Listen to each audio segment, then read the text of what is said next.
So, Amy, the last two episodes we talked about budgeting basics and also about budgeting for military retirement. And that was great. I think we gave people a lot to think about along those things. I've said a couple times that I'm not a huge fan of budgeting, in general.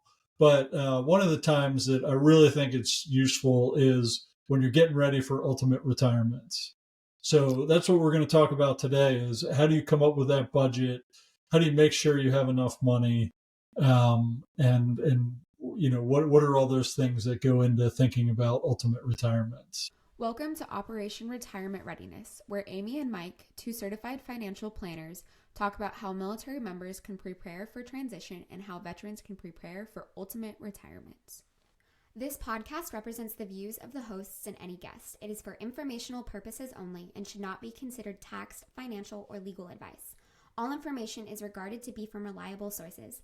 The hosts are not responsible for any losses, damages, or liabilities that may arise from the use of this podcast. This podcast is not intended to replace professional advice. We've talked before. I do like budgeting. I think it's important, but I think that there's no more critical time than making sure you understand what are reasonable expenses as you head into retirement. Financial planning doesn't always have to be down to the nickel per se, but the closer you can get to reasonable expenses as you head into retirement, the better likelihood that you're going to be able to enjoy the kind of lifestyle that you hope to enjoy. Exactly. And really it's one of those no-fail budgeting exercises because the last thing you want is to be in your 80s or 90s and run out of money. Most 80s and 90-year-olds are not, in high demand in the workplace. So trying to get extra income at that point is going to be difficult. The only option really is to cut expenses or get help from typically family. It is one of those very important things. Yeah. And what's interesting is everyone saves their entire lives in order to be able to enjoy the retirement that they want. But a lot of time what I see is if someone hasn't done their homework in terms of their budget and they haven't sat down and looked at how things play out for them based on how much they expect to spend, they actually end up spending a lot less than they probably could. Especially if we have a downturn in the market right away. People don't want to spend their money. And so they end up not having not being able to enjoy the lifestyle that they want early in their retirement. It makes sense to do that. However, you have saved your entire life. So you should put a little bit of time and effort into figuring out what your retirement budget looks like so that you can go forward in confidence, knowing how much money you can take out of your retirement portfolio when you need to. And so, that they said a lot there, Mike. Do you have any kind of general thoughts about how to approach coming up with your retirement budget? Yeah, I really like. There's some planners in Colorado that have another podcast and talk a lot about retirement, and I really, have kind of latched on to some of their thoughts. And the one thing they constantly say is, you want to make that promise to that 85-year-old, that future you, that you're not going to run out of money. And so, determining the budget is key to doing that. And they like to talk about, basically minimum lifestyle expenses. So what are those key things that you say, this is the threshold I'm, not really willing to live below? And those are things like your house, utilities, food, transportation, and healthcare. Those five big things, big expenses, and coming up with, what's that level? And it's going to be different for everybody because, some people have more money. So they're going to say, hey, my minimum lifestyle is, $150,000, $200,000 a year if they were high earners during their life. Others, it may be more modest, and they're going to say, hey, I'm going to have to mainly survive off my Social Security, and that's going to be closer to $60,000 a year. But it's really determining what that floor is, and then looking out, coming up with inflation numbers for those expenses, and figuring out every year how much you're going to need, and then putting in place secure income, which in my mind is Social Security, if you have a pension, and if not, maybe some type of annuity that allows you to get a payout over time, that's going to come in every month, so that what that money's going to be, and you can budget it against those costs. Any Yeah. thoughts on that, or how do you typically approach it? Yeah. I mean, for sure, there's always the bucket of money that you have to have. Um, and it's usually along the lines of your needs. So you've got to eat, you need to have a way to get around, you need to have a place to live, you need clothes. And then on top of that, the basic is sort of the ideal. You probably don't want to eat cat food in retirement. So budgeting enough money for the kinds of food that you like to enjoy, whether that's food at home or food at nice restaurants or casual restaurants. And then on top of that, and this is what's interesting. So, you've talked a little bit about the basic needs.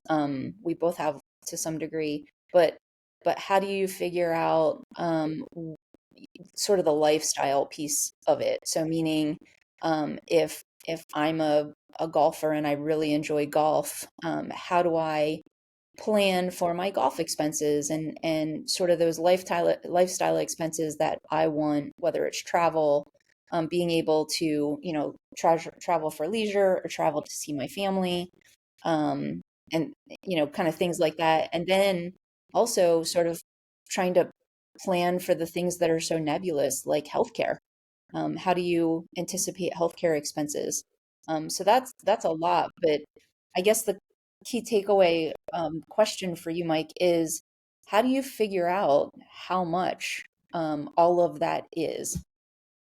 It's either working with somebody that can help you figure it out, or it's getting specific on how much you expect to spend, and then looking at it's on Google statistics on how much healthcare inflates each year, and again, building that into your plan and tying some type of secure income, hopefully that's inflation indexed, which Social Security, and for a lot of our listeners, military retirement, that'll go up each year with CPI. Now, that probably doesn't totally track with what your expenses are going to be. Some of these things are going to go up faster. Potentially healthcare. We've seen housing go up pretty significantly recently. So, whether it will truly keep track of what your expenses are, but it's a good proxy, and then you can earmark a little bit extra. And then, are there other things that you want to take care of, like uh, a legacy to family, or charitable giving, or those other things? And you got to pull those things out of that big bucket of money that you've saved, and set it aside, because you can only spend a dollar once. And so it may look like that big nebulous bucket and everything's going to come out of there, but like you said, sometimes people get freaked out because they haven't really earmarked each of those dollars to say where it's going, and then get concerned and won't spend. So uh, coming up with those categories, the travel, the nice to haves also, is kind of the second step of the exercise, and make sure that you're not just deferring and concerned that you can't spend when you do have enough money. So any thoughts around there, when people are concerned and don't spend, and then end up with millions of dollars when they kind of reach that slow go or no go phase? Yeah, I mean, I think people have to be really realistic about how much time and effort they're willing to put into this analysis. And what I mean by that is, there's a lot of complexity going on here. So we're talking about different expenses inflating at different times. We're talking about how the market might react, meaning how big your portfolio is. You talked about having a baseline level of sort of secure income. But, you know, it's nice to have the floor, but it's very difficult to figure out what is the real number. If we take into account inflation, what is the real number that we need to plan for? And so that's why, there's folks that rely on their financial planner and financial planning software to do those kinds of estimates. There's the folks that love spreadsheets and they're not afraid to get into their favorite spreadsheet software and build calculations to try and get their arms around this kind of information. And then there's other people that are using online calculators, which are hopefully not too one-dimensional. But I mean, that's the biggest challenge in all of this is just the complexity of estimating how fast expenses are going to grow. Because there's different rates for different expenses. And then on top of that, how fast is your income going to grow? So Social Security typically stays pretty close to cost of living, so very similar. Some pensions keep up with inflation, so military pensions do, government pensions do, private pensions generally do not. Annuities typically do not keep up with inflation. There's some riders that you can put in there where potentially it might go up a little bit, but there's a cost for that. So it's just a lot. And I think that people have to be really honest about their willingness to dig into the details. So, it's not just a budget discussion all the time, but that's certainly where it has to start, if that makes sense. It definitely does. So you hit a little bit on the annuity piece, and those can be polarizing.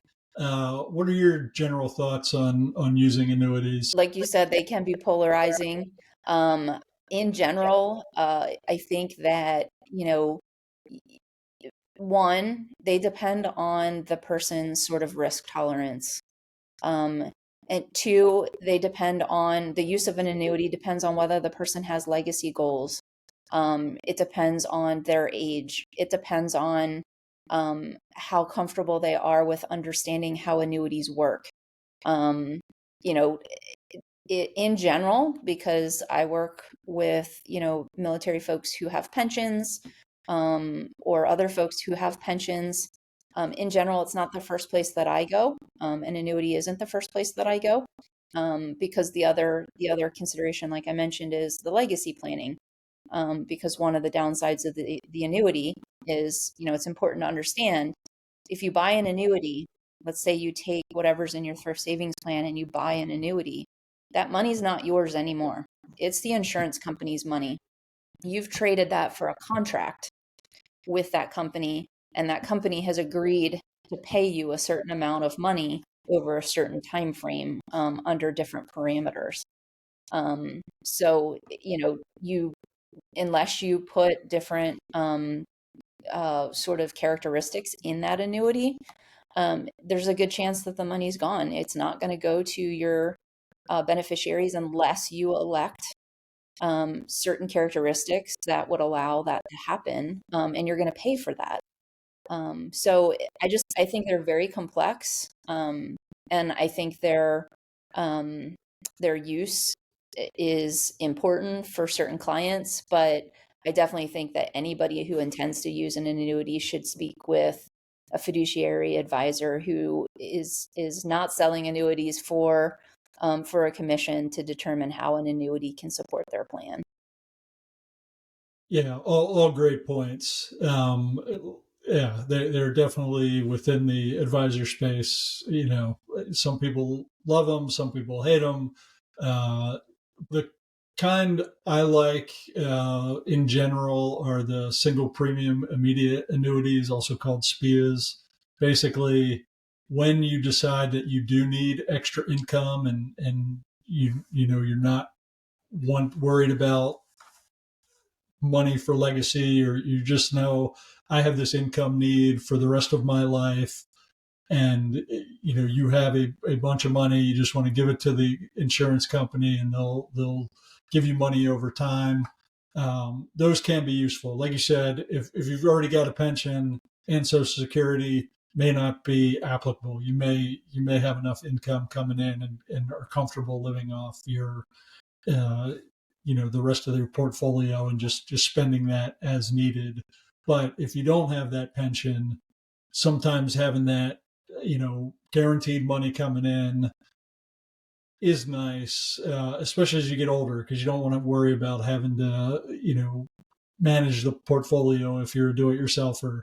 So those are some times where it definitely can be useful. But yeah, they are complex. There are a lot of different flavors out there.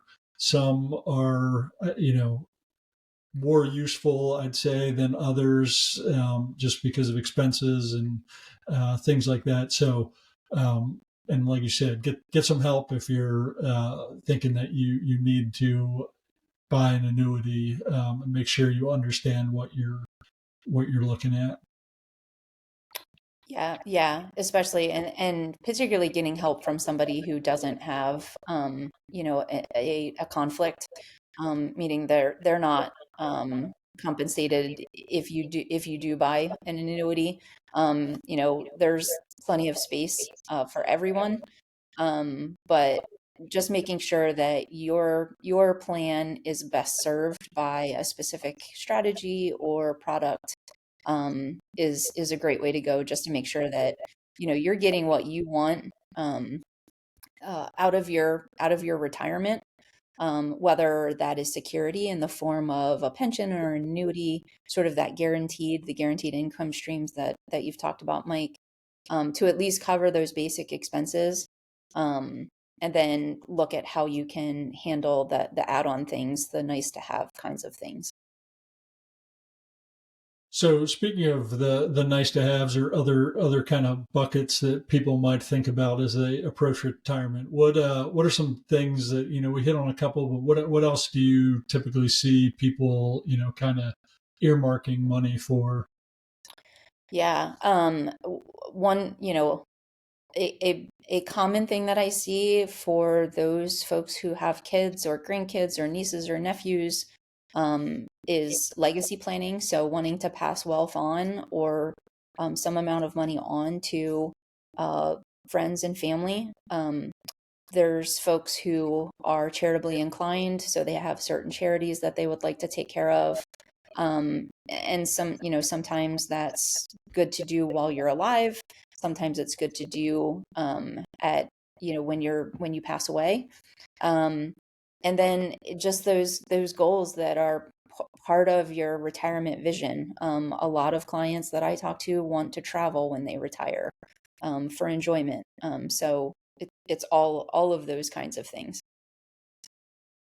Yeah, and they're all important, and they all vary from person to person. So what's important to one person may not be important to another, and we could probably do a show on kind of each of these things, and maybe we do in the future. The one other thing that people need to think about is long-term care as they're approaching retirement, and are they going to insure for that, or are they going to self-insure, and how much money do they need to set aside to again make sure that toward the end of their life, if they need that assistance, that it's available and they have the money to pay for it. So all important things. Anything else we need to hit on, Amy? Any other big thoughts around retirement budgeting? Uh, nothing new, but just to go back and reiterate the point that we've made in all the last couple shows, and earlier in this show um, is as agonizing as and uncomfortable as it can be to sit down and get a budget together and just understand where your money's going and whether or not the money's going the places that you want it to go in line with your goals for retirement. getting that worked out is the first step. It is a critical step in sort of understanding how your retirement may unfold and what strategies you should employ to give yourself the best chance of being able to realize the kind of life that you'd like to live from not just the first 5 years of retirement, and not just the last 5 years of retirement, but throughout retirement. Yeah, and that really is the challenge. If you knew, hey, I'm going to die here, and if you're married, have a spouse, they're going to die here. This isn't a hard exercise at that point because there's an end date.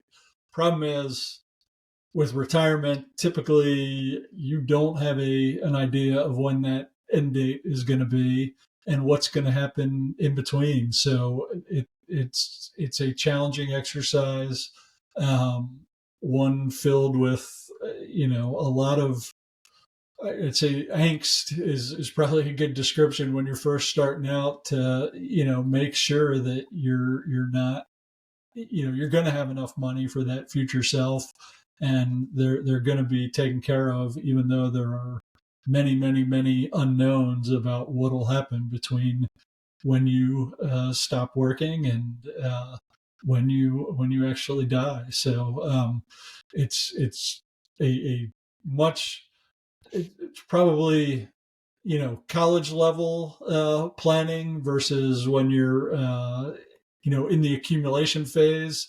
That's probably more like junior high or high school planning. It's save more, invest more, that type of thing in general. But once you get into spending it becomes a whole lot more challenging. Yeah, yeah, exactly. So a lot of complexity here. Retirement. I'm not in full retirement, but retirement can be, some of the best years of your life. And the idea is to just be as prepared as possible for those years. I think that's a great way to sum it up. Awesome. Well, it was good chatting with you today, Mike. I look forward to talking with you again soon. All right. Take care. Take care.